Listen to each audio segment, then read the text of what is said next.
Hello दोस्तों, स्वागत है आप सभी का फेवरेट स्टॉक में। और आज हम बात करने वाले हैं यस बैंक के बारे में। आज का मार्केट सेशन दोस्तों, हम सभी जानते हैं कि मार्केट कितना ज्यादा डाउन गया है। निफ्टी 50 की बात करें, चाहे सेंसेक्स की, चाहे निफ्टी बैंक की, सारे के सारे इंडेक्स हमें आज डाउन जाते हुए नजर आए। इसी बीच में दोस्तों यस बैंक में एक नई खबर निकल कर आई, कमाल की खबर है। डेफिनेटली दोस्तों, आज जो है यस बैंक में हमें थोड़ी सी कमजोरी दिखाई दी, लेकिन यहाँ पर जो एक सिलसिला जारी है नई नई खबरों का, और वो खबरें कमाल की होती हैं, वो बिल्कुल भी रुक नहीं रहा है। और क्या है आज की खबर, ये हम जानेंगे। सबसे पहले दोस्तों मैं आपको लिए चलता हूँ कुछ चीजों को दिखाने के लिए, बट उससे पहले अगर अभी तक आपने मेरे चैनल को सब्सक्राइब नहीं किया है तो इसे सब्सक्राइब कर लीजिए, क्योंकि मैं आप लोगों के लिए ऐसे ही अच्छे अच्छे वीडियोस लाता रहता हूँ। दोस्तों छोटे से डिस्क्रिप्शन के बाद में चलिए आप चलते हैं। सबसे पहले मैं आपको लिए चलता हूँ, इंडेक्स के ऊपर देखना बहुत जरूरी है कि आखिरकार कैसा इंडेक्स परफॉर्म कर रहा है। उसके अकॉर्डिंग आप किसी भी एक स्टॉक का परफॉर्मेंस को जज कर सकते हो।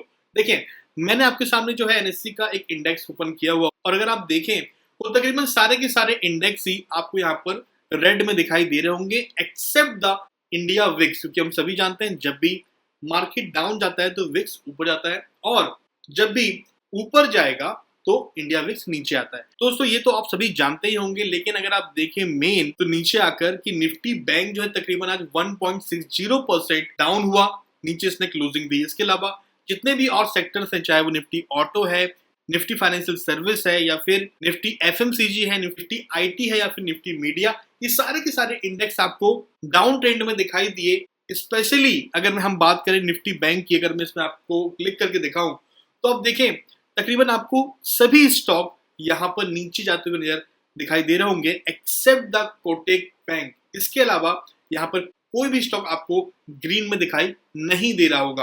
परसेंटेज की अगर हम बात करें, मैं देखिए यहाँ पर क्लिक करता हूँ तो जितने भी ज्यादा गिरावट वाले स्टॉक होंगे वो ऊपर आ जाएंगे। तकरीबन 6% की गिरावट थी आज बैंक ऑफ बड़ौदा में, फिर इंडस बैंक भी आज डाउन गया। पीएनबी को देख लीजिए आप, बंधन बैंक, चाहे वो एसबीआई हो, चाहे वो आईसीआईसीआई हो, या फिर एचडीएफसी बैंक हो, ये सारे के सारे स्टॉक दोस्तों आपको आज जो है डाउन जाते हुए नजर आए। तो इससे अछूता बिल्कुल भी आज यस बैंक नहीं रहा। अगर मैं आपको यस बैंक की परफॉर्मेंस दिखाऊं आज की, तो आप देख पाएंगे कि आज जो है यस बैंक तकरीबन 16 रुपए 60 पैसे पे ओपन हुआ। इसने 16 रुपए 90 पैसे का हाई बनाया, और 16 रुपए 30 पैसे का लो बनाने के बाद में तकरीबन जो उसकी एडजस्टेड क्लोजिंग थी वो 16 रुपए 35 पैसे की थी। लेकिन फिर भी यहाँ पर हमें 36% से ज्यादा की डिलीवरी दिखाई दी। तकरीबन आप बोल सकते हैं कि 10 करोड़ से ज्यादा स्टॉक्स जो हैं वो आज ट्रेड हुए, जिसमें से 3 करोड़ 75 लाख जो स्टॉक्स थे वो डिलीवरी में उठाए गए। कमाल की डिलीवरी दोस्तों यहाँ पर हमें हर दिन दिखाई देती है। इसके अलावा अभी जो मेन चीज है, जो खबर यहाँ पर अभी आज के दिन आई हुई है, चलिए उसको डिस्कस कर लेते हैं। देखिए, यूं तो हर दिन ही यस बैंक पे कोई ना कोई एक अच्छी खबर आती रहती है, लेकिन हमें यह समझना जरूरी है कि जितनी भी बड़ी बड़ी कंपनियां हैं उन सभी के साथ में आपको यस बैंक का नाम नजर आता हुआ दिख रहा होगा। देखिए यहाँ पर दोस्तों खबर जो है वो ये है कि पीएनबी हाउसिंग फाइनेंस और यस बैंक जो है साथ मिलकर काम करेंगे, और जितने भी होम लोन्स होते हैं रिटेल के लिए उनको देने के लिए ये साथ में मिलकर काम करने वाले हैं। दोस्तों इस खबर को मैं कंप्लीटली आपको बताना चाहता हूँ। देखिए, कुछ और चीजों को समझना जरूरी है। यहाँ पर देखिए लिखा हुआ है, PNB housing finance on Friday said it has tie up with yes bank for a strategic co-lending service that will facilitate retail home loans at competitive rates। सो कम से कम रेट में ये दोनों कंपनियां आपस में मिलकर जो भी रिटेल है उन सभी को होम लोन्स प्रोवाइड करेंगे। ये एक बहुत ही अच्छा इनिशिएटिव है, हम सभी जानते हैं। दोस्तों हम सभी जानते हैं कि जितने जो भी कंस्ट्रक्शन बिजनेस है अभी उसको कितना बढ़ावा दिया जा रहा है गवर्नमेंट के तरफ से भी, क्योंकि पैंडेमिक के टाइम पर जितना भी कंस्ट्रक्शन का काम था, जो भी होम बाइंग थे या फिर जो भी प्रॉपर्टीज की जो बाइंग थी वो बिल्कुल रुक सी गई थी। लेकिन अभी इस सेक्टर को अगर देखा जाए तो काफी ज्यादा बढ़ावा दिया जा रहा है। तो यहाँ पर एक ये इनिशिएटिव लेना यस बैंक काफी ही कारगर साबित हो सकता है, क्योंकि डेफिनेटली हम सभी जानते हैं कि एफडी वगैरह में भी यस बैंक का जो एक इंटरेस्ट रेट है सबसे अच्छा है, तकरीबन 7.5% का ये इंटरेस्ट रेट प्रोवाइड कराते हैं।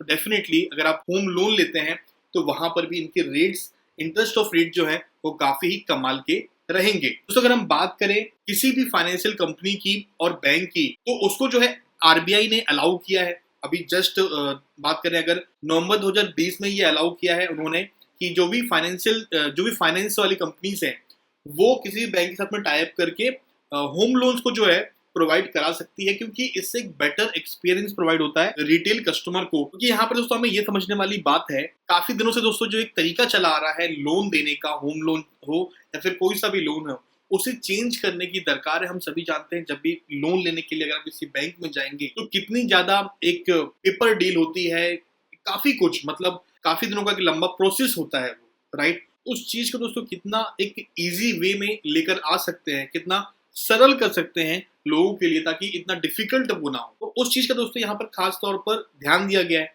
और जो कि डेफिनेटली काम पर आनी है यस बैंक के लिए।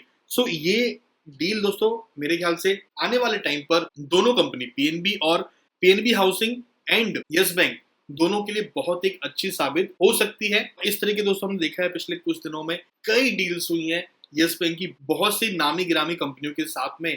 कहीं ना कहीं पे यस बैंक भी ये चाहता है कि जब से उनके एक बैंक का नाम खराब हुआ है, एक डूबने की कगार में था यस बैंक, उसके बाद उससे बाहर निकल कर आना और अभी अपनी एक छाप उसको दिखाना है, तो इसीलिए इतनी ज्यादा पार्टनरशिप पे वो ध्यान दे रहा है ताकि हर जगह उसका नाम दिखाई दे। और ये एक बहुत ही अच्छी स्ट्रेटेजी आप बोल सकते हैं यस बैंक की। इतने कम टाइम पर उसने इतने अच्छे तरीके से रिकवर किया है। मानो आप भूल भी गए होंगे कि अभी से 1 साल पहले, अभी मार्च ही चल रहा है, लास्ट ईयर की अगर हम बात करें तो सभी की हालत गंभीर थी। डर रहे थे वो कि यस बैंक का क्या होगा, जो भी स्टॉक मार्केट में है या फिर नॉर्मल जो लोग हैं जिन्होंने यस बैंक पे पैसे डिपॉजिट किए हुए थे, उन सभी का हालत बहुत खराब थी दोस्तों। वो बस यही सोच रहे थे कि क्या ये बैंक बचेगा या नहीं। और अभी 1 साल के बाद अगर आप देखें तो कम्प्लीटली ये पिक्चर चेंज हो चुकी है, और कहीं ना कहीं अभी बिल्कुल ऐसा आपको फील भी नहीं होता होगा कि यस 1 साल पहले ये बैंक जो है वो डूबने की कगार में था। तो ये मेहनत है दोस्तों जो मैनेजमेंट ने की है, उस चीज को डेफिनेटली हमें अप्रिशिएट करना चाहिए, क्योंकि बिना उनकी मेहनत के ये बिल्कुल भी नहीं हो सकने वाला था। बात करें दोस्तों आने वाले टाइम की, तो यहाँ पर सिर्फ और सिर्फ कुछ चीजों का ध्यान यस बैंक ने अगर रख लिया, इससे बेहतर बैंक शायद आपको ना नजर आए। आप डेफिनेटली इसे कंपेयर करेंगे आने वाले टाइम पर आईसीआईसीआई बैंक से भी, एचडीएफसी से, दोस्तों इन सभी बैंकों से आप इसे कंपेयर करने वाले हैं प्राइवेट बैंकों में, ये मेरी गारंटी है। लेकिन उसके लिए डेफिनेटली हमें टाइम देना होगा। ये कुछ महीनों की बात बिल्कुल भी नहीं है, ये सालों की बात है। तो यहाँ पर आपको दोस्तों डिसीजन लेना है कि क्या इतने कम प्राइस पर यहाँ पर आप सर्वाइव कर पाओगे। यहाँ पर सर्वाइवल कंडीशन यस बैंक के लिए बिल्कुल भी नहीं रह गई है। अभी सर्वाइवल कंडीशन आप लोगों के लिए है कि क्या आप सर्वाइव कर पाते हो या नहीं, क्योंकि यस बैंक ने सर्वाइव कर लिया है और डेफिनेटली वो एक अच्छे प्राइस पे जाने ही वाला है। बट क्या आप इस प्राइस से उस प्राइस तक जाने के लिए खुद को सर्वाइव करा पाओगे? पेशेंस चाहिए होता है ना आपको। ये 1-2 दिन या फिर 1-2 महीने की बात नहीं है, एक लंबे टाइम की बात। तो देखने वाली बात होगी कितने लोग सरवाइव कर पाते हैं, बट जो सरवाइव कर पाएंगे उनको फल बहुत ही अच्छा मिलने वाला है। दोस्तों ये बिल्कुल भी कोई बाइंग और सेलिंग की रिकमेंडेशन नहीं है, बट डेफिनेटली दोस्तों ये एक एनालिसिस है जो कि मैं आपको बता रहा हूँ। आप खुद सक्षम हैं किसी भी स्टॉक को बाय, सेलिंग या होल्ड करने के लिए, खुद डिसीजन लीजिए। अगर आपको पसंद आता है तो ही यहाँ पर इन्वेस्टेड रहिएगा। बाकी इस खबर को लेकर आपका क्या व्यू है, यस बैंक को लेकर आपको क्या थॉट्स है, कमेंट बॉक्स में मुझे जरूर बताइएगा। और अगर दोस्तों ये वीडियो आपको पसंद आता है तो वीडियो को लाइक करना बिल्कुल ना भूलें। पसंद ना आए तो आप डिसलाइक भी कर सकते हैं। यहाँ तक वीडियो देखने के लिए आप सभी का बहुत बहुत धन्यवाद। मिलते हैं बहुत जल्द अगले वीडियो।